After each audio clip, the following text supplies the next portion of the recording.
Traveler, Paimon. I suppose your story is ready. Yep. How about you? Do you need some more time? No need.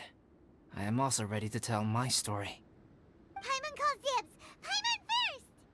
Please, go ahead. Okay, here goes. Once upon a time, there was an evil researcher who went into the mountains and did a crazy experiment on whopper flowers to transform their appearance. After a lot of pain and suffering, the whopper flowers finally took on a human form. Then they stood by the side of the mountain to wait for unsuspecting bypassers. To whoever spoke to them, they would ask some questions such as, "Who am I? Who are you?"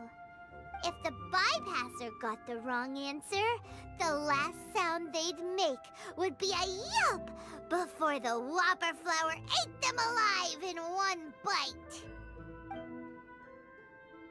Ooh, truly frightening.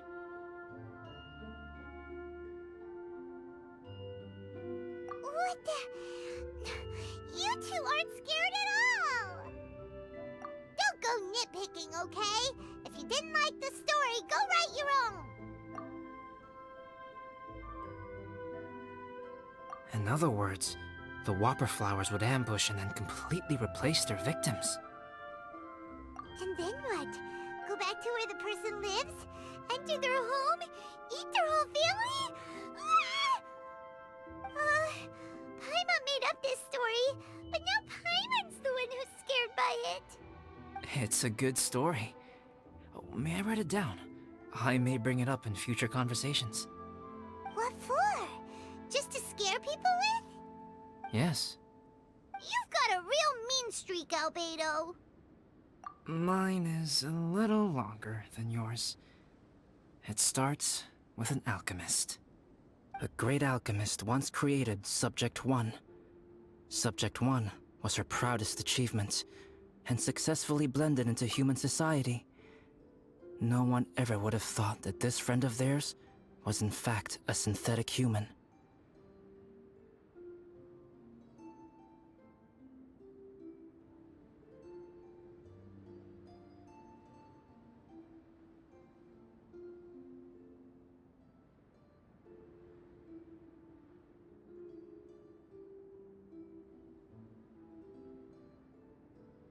However, unbeknownst to Subject 1, the alchemist had tried the same experiment many times before he had come into being.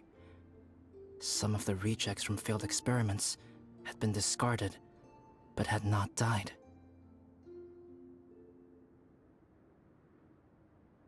Subject 2 was one such failed experiment. He was swallowed by a great dragon that came to rest upon a snow-swept mountain. Many years later, he was resurrected by the dragon's mysterious power. He saw all kinds of people on the mountain, including Subject 1, who had somehow miraculously blended in among them. Never in Subject 2's wildest imagination had he thought it possible for experimental life forms such as they to deceive everyone so successfully. He saw the way humans accepted Subject 1 as a friend, witnessed their affection as they addressed him by name. This was what Subject 2 wanted. Now, all that Subject 2 desired was to replace Subject 1 and take the joy of his existence for himself.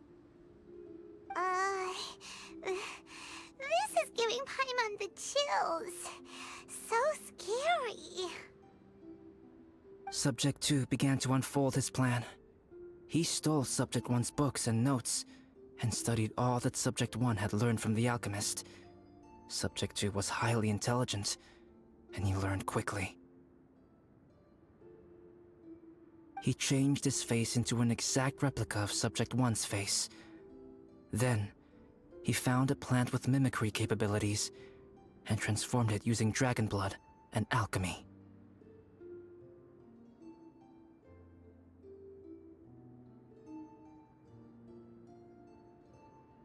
And so, Not only did Subject 2 transform his own appearance to perfectly match that of Subject 1, he also created a third entity, Subject 3.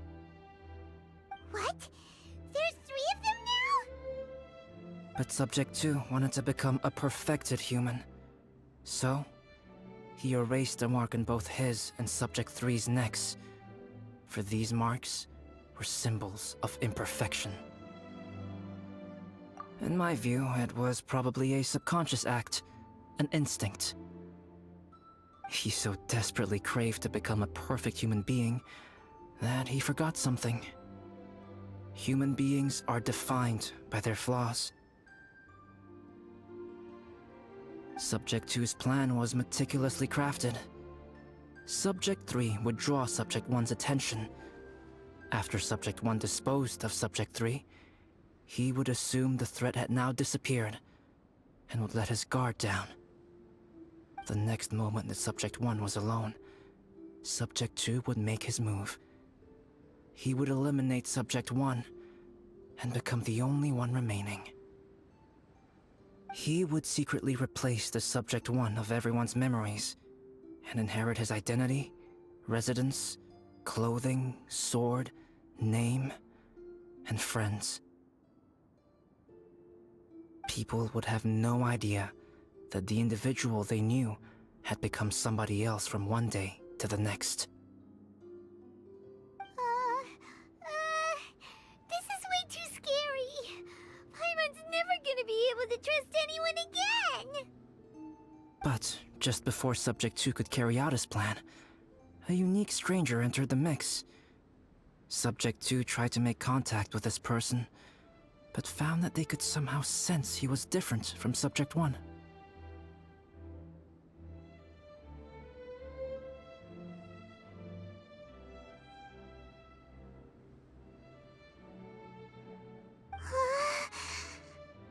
What's wrong?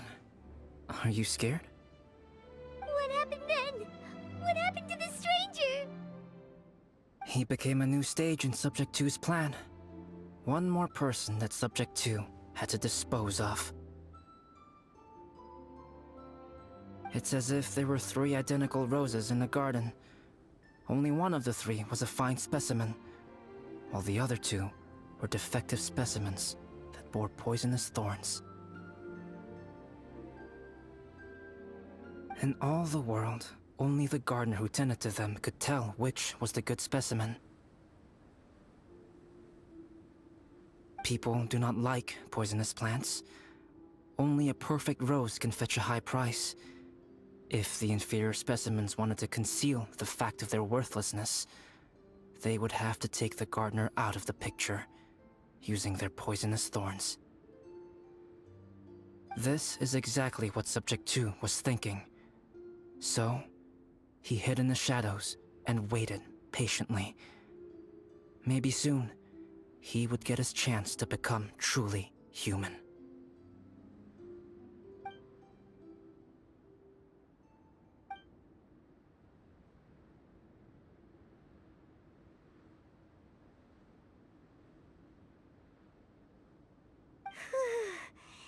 That was intense! So what happened after that? Did Subject 2's plan succeed? Paimon can't bear thinking about it. Fortunately, it is just a story. And even in this story, Subject 2 did not succeed. But you can never let your guard down on Dragonspine. Monsters mutated with Durin's power and blood are also creatures of Rhine-Daughter, just like me. You must beware of all such creatures.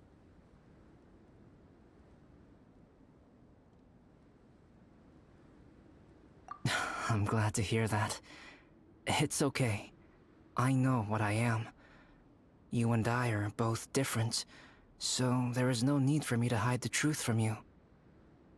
The only thing is that sometimes, when I think about how mighty the power of alchemy is, I feel so small. As beings who set foot in this world, how arrogant are we in desiring to control our destiny and in desiring to create? Is creation an arrogant act, traveler? If not, why do we call the ones that created us and control us gods?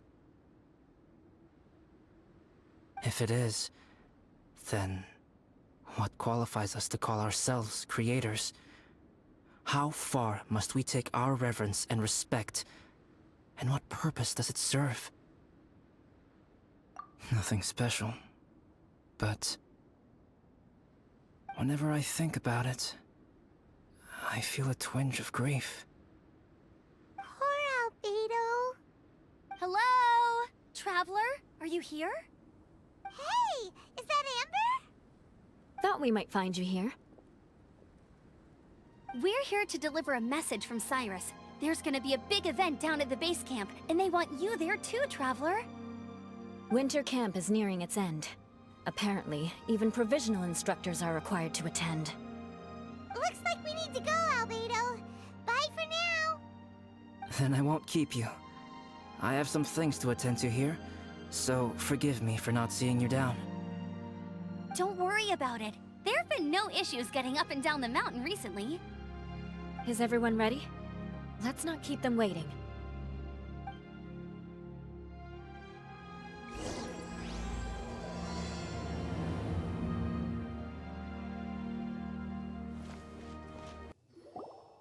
Huh? Who is this guy? Allow me to introduce Yozerf. He's Joel's father. Dad, this is that traveler I was telling you about.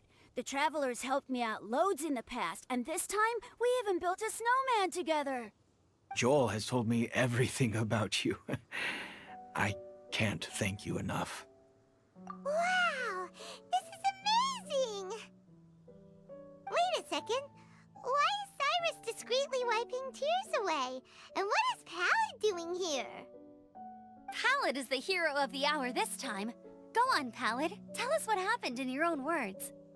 Okay. The weather was fine on that fateful day, and I had a feeling that Lady Luck was smiling down on me. So I trusted my gut and set off to explore somewhere new, somewhere dangerous. Because where there is great danger, there is also great treasure. Why does this sound so hard to believe? But I had only been away from the group for a short while when I fell down a slope and just started rolling. Uh-oh. Did my bad luck rub off on him when we ran into each other on the mountain? The place I fell to was somewhere I didn't recognize, and I'd sustained a few injuries. I remember thinking to myself, this is the worst luck I've ever had in my whole life. Then I met Yozerf. He'd heard the sound of me falling and came out to see what was going on. Huh? Wow, so it was completely by chance then. I thought he must have been someone from the Adventurers Guild here for the event, but after a few words of conversation, it was clear that he was having memory problems. He didn't even know his own name. The temperature was freezing, and there was no time to deal with all that there and then, so I convinced him to come back to the camp with me and figure everything else out after we got there. We got back to the camp, ran into Joel, and the moment he saw him, he froze for a second with this completely stunned expression on his face, and then he started crying out, "Dad! Dad!" That's when Yozerf suddenly started to remember. My memory is still not fully recovered, but Joel and his mother, they are the only ones that I will not, no, that I cannot forget. Daddy. Daddy's right here, Joel. Daddy's right here. Yozerf, don't you remember anything else at all? The poor princess, feeding the foxes? I'm sorry. I have no recollection. Maybe it's because of the head trauma. I'm not sure. I woke up and found myself covered in blood. My things were gone, and there was nothing to indicate who I was or how I got there. I crawled into a cave and settled in for a slow recovery. After my legs and feet were a little better, my hunting skills were what kept me alive. Dad, I was so worried about you. I'm all right now, Joel. Oh, don't cry. Daddy's not going anywhere. I'm here to stay. Oh, this is good. This is good. You know what, though? I definitely think my luck got worse after running into Benin on that mountain. I knew it. Ugh, I just...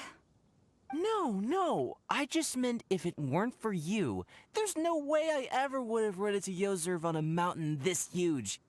Besides, we got back safely, didn't we? So don't blame yourself. Maybe sometimes miracles can only happen when you get just unlucky enough. Palette. When did you become such a smooth talker, huh? Huh? Am I?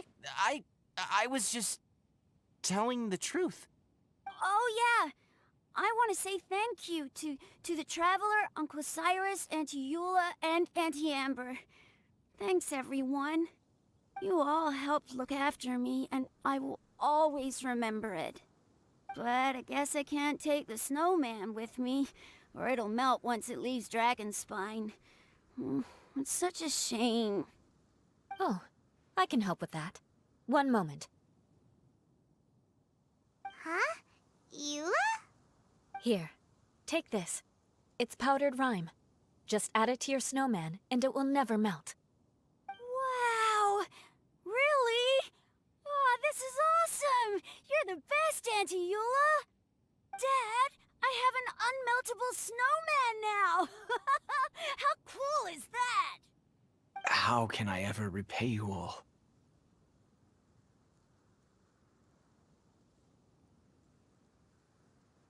Thank you all.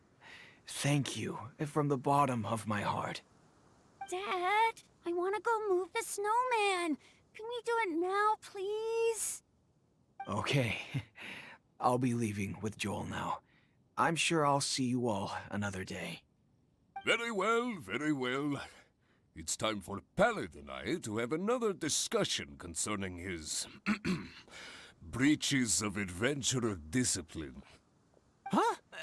But Cyrus, I think I kind of made up for my mistakes this time, you know? See you guys! Oh, I made this for you and Amber. Think of it as a winter souvenir. Aw, are you sure? This must be really important to you. Come on now, just take it. No need to make such a fuss. Wow! Now our snowman won't melt either! Great! You're welcome. Just keep it. That's all I ask. Amber and I have some business to attend to now. See you later. See you! Everyone's gone. Seems like they've all got their own stuff to do now. Oh! You know what?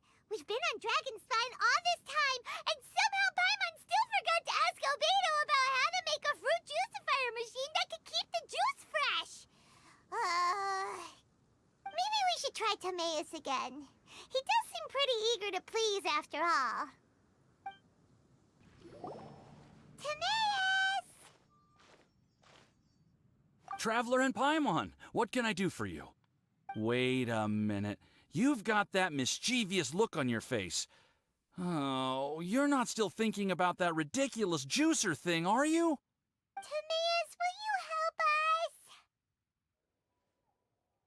help us? Well, if the Traveler isn't really interested, then, yeah, maybe I'll give this one a pass. It's just the weirdest request ever. No, but Paimon's Sunsettias are gonna go to waste without it. And the time it would take me to research something like that, I could probably pick those Sunsettias again 10 times over. New research project, Timaeus? We meet again. Oh, Albedo, thank goodness. So the situation is, Paimon wants a machine that can turn fruit into juice and keep the juice fresh. I mean, surely it's... Majorly important, that's what it is. If you can manage to invent this, we'll never have to worry about fruit going bad ever again. That's impossible.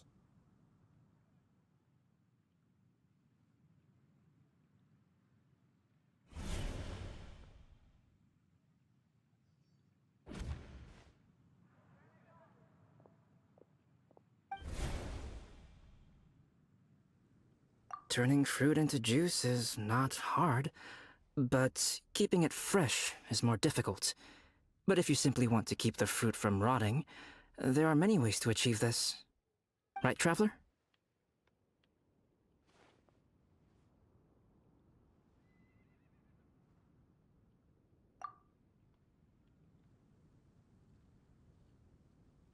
What about his neck? What's wrong? Is there something on my neck?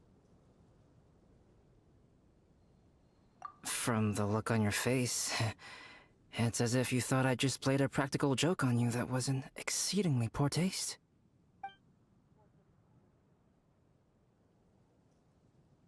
Albedo, you were saying, how do you stop fruit from going bad? Well, one way would be to bury your fruit on Dragonspine, where the snow never melts all year round. But then Paimon won't be able to eat them! You could always live on Dragonspine. No, too cold for Paimon. Or you can give the fruit to me, and I would take it to Dragonspine for you. But since you don't like the cold, you'd have to send someone else to pick them up when you want them. This is where you come in, Traveler. Suddenly sounds a lot more feasible with other people doing all the work. Okay then, shall we go with that idea? Fruit buried on Dragonspine will stay fresh for much longer. However, it is also possible that the fruit will sprout and grow into fruit trees. Who knows? Maybe the next time you visit, it will have grown into an orchard. You can water the trees, add fertilizer, and when they finally bear fruit, you will have some fresh sunsettias. No way! Then Paimon will have to be a gardener. That's not the goal here. Oh? Well, I don't think being a gardener is so bad.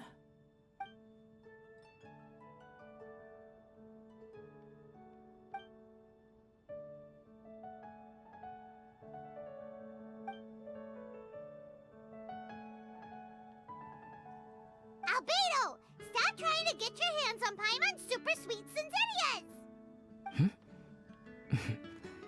It bothers you, does it? Of course it bothers Paimon! They are the rarest, super-duper sweetest Sunsettias ever! And they're not for you! Okay, but they're just Sunsettias. I think you're only so attached to them because you don't have much fruit of this quality in your possession. When someone's pockets are full and their spirit is fulfilled, they don't easily fall prey to this kind of yearning.